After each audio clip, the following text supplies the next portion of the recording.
Ce soir, dans notre séquence ping-pong, je reçois Michel Labro, qui est co-directeur de la rédaction Nouvel Observateur et qui répondra à une critique de Clémentine Autain à propos de cette première page de son magazine, un nu de Simone de Beauvoir.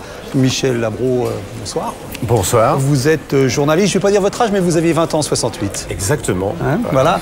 Donc vous avez fait un itinéraire, l'Express, le Nouvel Observateur maintenant. Vous avez été aussi à l'événement du jeudi. Libération. Voilà, Libération. Et vous avez un DES de philosophie, ce qui n'est pas innocent quand on sait que Simone de Beauvoir Non, ce n'est pas innocent. a été la première, enfin la plus jeune agrégée de son temps. 21 ans, elle a eu l'agrégation de philosophie. Alors, cette première page, donc que je montre, qu'on a beaucoup montré, qui est la première page d'un dossier consacré à Simone de Beauvoir, un dossier très complet qui contient une biographie, une réflexion sur le deuxième sexe et des encadrés. Alors, tout de suite, franchement, pourquoi, puisque c'est la question que tout le monde se pose, pourquoi mettre Simone de Beauvoir nue en première page du Nouvel Obs? Mais parce qu'elle est formidable, cette page. Oui. Est-ce que cette photo, est-ce que vous avez déjà vu, la plupart du temps, quand on représente aujourd'hui Simone de Beauvoir, on voit une vieille dame un peu austère, avec un chignon, ou alors on voit des photos d'elle toute jeune, enfin de l'époque jeune fille rangée. Est-ce que c'est ça, Simone de Beauvoir? Est-ce que c'est ça qui va coïncider avec la représentation qu'on se fait aujourd'hui de Simone de Beauvoir, avec son image? Non. Mais quand vous l'avez fait, vous saviez que ça allait provoquer un petit saisissement quand même, chez les féministes et chez ceux qui je vais vous dire quelque chose. Oui. Ce dossier a été fait par des femmes, en l'occurrence. La personne qui dirige les dossiers et les deux personnes qui ont écrit. Le choix de cette photo, au départ, il vient d'elle. Oui. Et puis, si vous voulez, franchement, vous preniez les autres photos que vous connaissez par cœur de Simone de Beauvoir, vous les mettiez à la place de celle-là, et c'était évident. On a fait plusieurs couvertures. On en a fait 3, 4, 5, on en fait toujours. Ça, c'est plus vendeur. Soyons clairs, c'est plus vendeur. Si vous voulez dire que vous faites une couverture d'un magazine pour qu'il ne soit pas vendu, pas lu, que vous écrivez un bouquin pour qu'on ne l'achète pas, que vous faites un film pour qu'on ne le voit pas, alors abandonnons tout. Non, mais on parle de ce dossier, Michel Labro. Il est agrémenté d'un certain nombre de pages de publicité. Donc ce dossier a permis d'insérer quand même un nombre conséquent de pages de publicité. Vous savez, quand on dit ça, moi je trouve ça... Enfin, peut-être qu'on va y revenir après. Oui, on va y revenir. On va peut-être directement écouter Clémentine Autain. Donnez-lui la parole et répondez-lui. Je lui donne la parole. Bonsoir Michel Labro, j'ai regardé le Nouvel Observateur et vu cette une sur Simone de Beauvoir qui en fait me plaît pas du tout, non pas parce que j'ai pas plaisir comme d'autres à voir que le Nouvel Obs consacre un dossier à Simone de Beauvoir assez long d'ailleurs et parle de Simone de Beauvoir comme une scandaleuse, mais parce que je pense qu'une photo de cette intellectuelle nue, ça dit un certain nombre de choses sur la place des femmes dans notre société qui me déplaît profondément. Simone. Bon, moi je trouve... Enfin, d'abord, bonsoir à Clémentine Autain.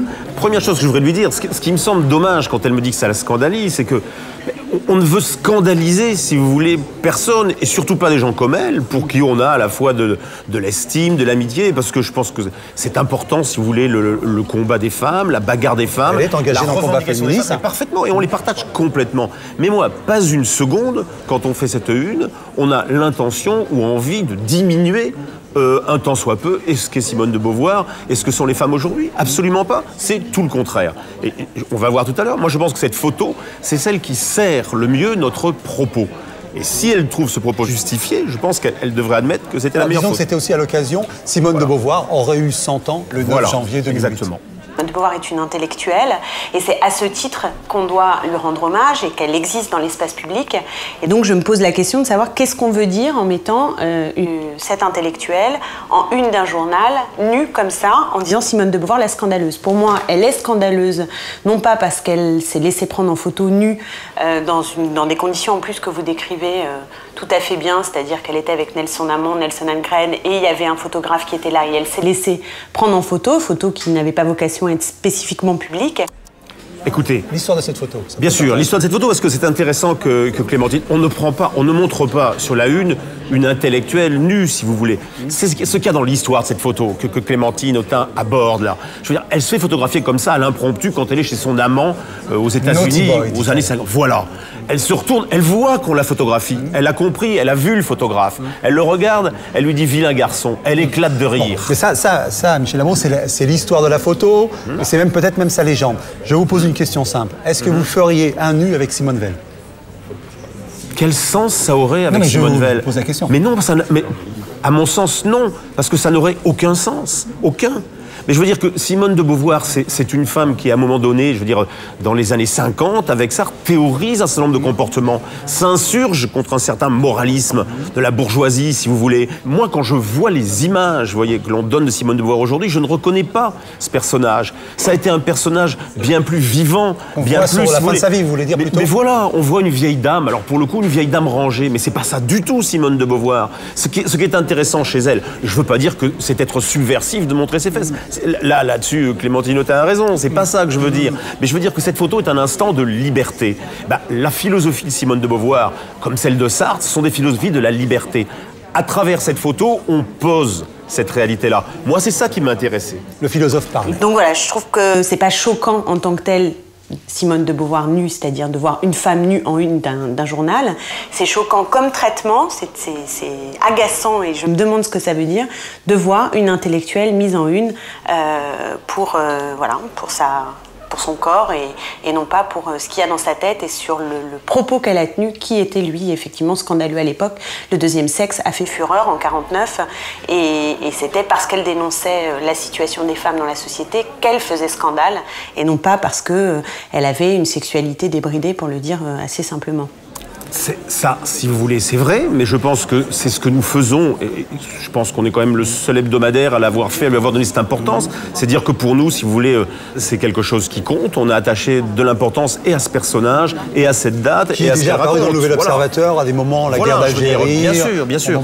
Ce sont des personnages qui ont été liés à l'histoire de ce journal, donc l'on revendique pleinement. Et encore une fois, on n'a nulle envie, ni même pas d'être irrespectueux vis-à-vis d'eux. Je pense que, pour moi, c'est du respect vis-à-vis d'elle. Le cœur de cet anniversaire, des 100 ans qu'aurait eu Simone de Beauvoir, c'est son œuvre et pas cet enjeu de sexualité. Moi, j'ai vraiment envie de vous demander, Michel Labro, qu'est-ce que vous avez recherché dans cette une, à part faire vendre le Nouvel Observateur ? Alors, chère Clémentine Autain... Bon, d'abord, est-ce que ça a marché? Est-ce que les tirages ont été bons? Vous ne savez pas? Non, vous ne savez si un journal a marché qu'une fois la semaine écoulée, et même un peu après. Non, pour l'instant, je n'en sais réellement rien. Mais moi, j'ai envie de dire à Clémentine Autain, on sait tous à quel point aujourd'hui, c'est difficile, je veux dire, de faire lire un journal, tous les journaux. Les journaux, aujourd'hui, les gens, ils lisent peu. Ils les lisent peu parce qu'ils les trouvent trop loin d'eux, parce qu'ils les trouvent parfois trop éloignés de leur compréhension, de ce qu'ils ont, etc. Et c'est essentiel d'arriver à faire lire un journal. La couverture, elle est là pour ça, si vous voulez. Alors, vous me dites, je veux dire, on nous a dit, c'est une couverture racoleuse. Mais racoler, ça veut dire quoi? Si c'est aller chercher le lecteur, mais de même que l'écrivain qui fait un livre, de même que le cinéaste qui fait un film, il doit aller chercher son public. Nous aussi, on doit aller chercher le lecteur. Alors là où je suis d'accord avec vous, c'est qu'on doit aller le chercher avec un sens.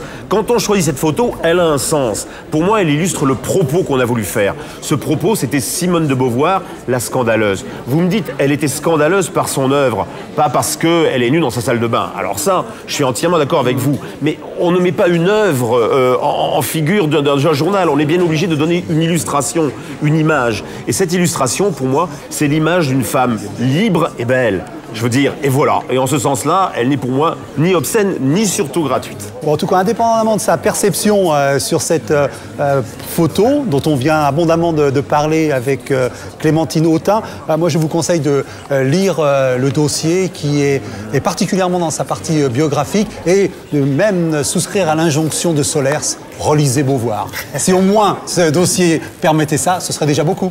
Merci.